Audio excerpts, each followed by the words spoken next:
Answer যে আগে হাত তুলেছে। হ্যাঁ। আচ্ছা, কোন শহরকে চন্দন বৃক্ষের মন্দির বলা হয়? কোনো অপশন দেওয়া হবে না, ডাইরেক্ট অ্যান্সার দিতে হবে। কোন শহরকে চন্দন বৃক্ষের মন্দির বলা হয়?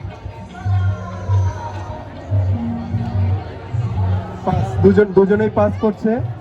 আচ্ছা, তাহলে এটা তো হলো না। আমাদের নেক্সট যেটা আমরা আরেকটা টাই ব্রেকিং কোশ্চেন, দেশকে বলা হয় কেকের দেশ, কোন দেশকে বলা হয়?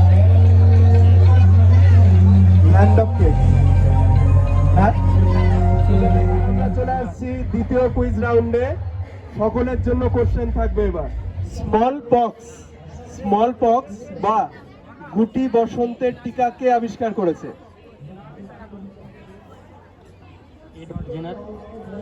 Doctor Edward Jenner, right answer. চলে আসি, চারজন আমরা পেয়ে গেছি।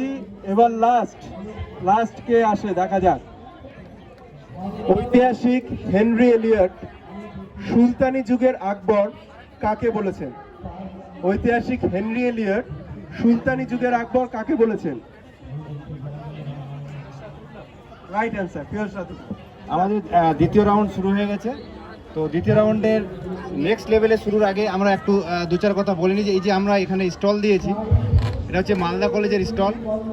মালদা কলেজ একটা অভিনব উদ্যোগ নিয়েছে। মালদা কলেজের সেন্ট্রাল লাইব্রেরি বিভাগ এই পুরো স্টলটাকে ব্যবস্থাপনায় আছে।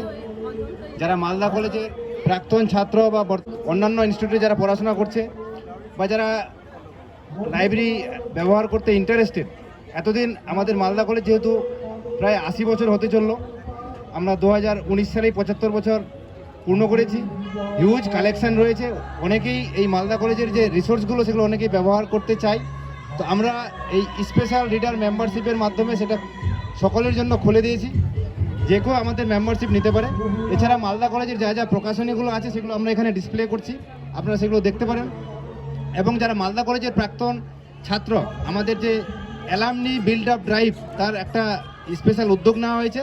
আপনারা আমাদের কাছে এখানে এসে কিউআর কোড আছে, স্ক্যান করে পুরো ডেটাটা দিতে পারেন, তাহলে আমাদের একটা ডেটাবেস তৈরি হবে। সকলকে ধন্যবাদ। আমরা এবার সেকেন্ড রাউন্ড কুইজ শুরু করছি।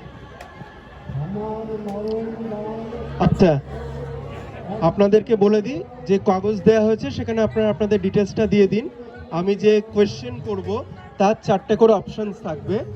আপনারা যদি তার রাইট অ্যান্সার যেটা বুঝতে পারবেন বা ভাববেন, সেটা আপনারা just option A nuclear fusion বা কেন্দ্রকীয় বিদারণ, বি নিউক্লিয়ার ফিউশন বা কেন্দ্রকীয় সংযোজন, সি ন্যাচারাল রেডিও অ্যাক্টিভিটি বা প্রাকৃতিক তেজস্ক্রিয়তা, ডি আর্টিফিশিয়াল রেডিও অ্যাক্টিভিটি বা কৃত্রিম তেজস্ক্রিয়তা। আমি আবার বলছি, হাইড্রোজেন বোম কোন কার্যনীতির ভিত্তির উপর তৈরি হয়? এ নিউক্লিয়ার ফিউশন অর্থাৎ কেন্দ্রীয় বিদারণ, নিউক্লিয়ার ফিউশন কেন্দ্রীয় সংযোজন, সি ন্যাচারাল রেডিও অ্যাক্টিভিটি বা প্রাকৃতিক তেজস্ক্রিয়তা, ডি আর্টিফিশিয়াল রেডিও অ্যাক্টিভিটি বা কৃত্রিম তেজস্ক্রিয়তা।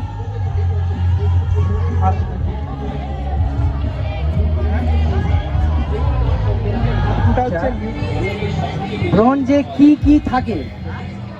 ব্রোঞ্জে কি থাকে? হ্যাঁ, তুমি চলে এসো। উত্তর হচ্ছে তামা ও টিন। ঠিক, একদম ঠিক উত্তর।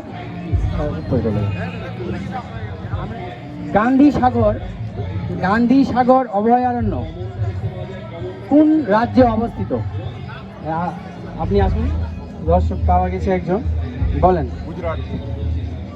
গুজরাট। উত্তর ঠিক হলো না। আর কেউ? আরেকজন পাওয়া গেছে।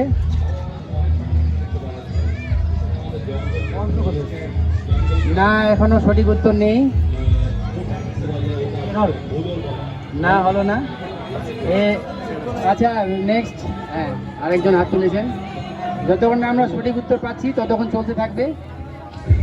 তবে 28 বার চললে আবার সমস্যা আছে। না, সঠিক উত্তর হলো না।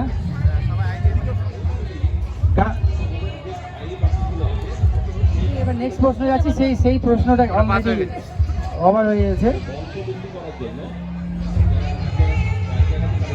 বঙ্গবন্ধু স্টেডিয়ামটি কোথায় অবস্থিত? আপনি চলে আসুন।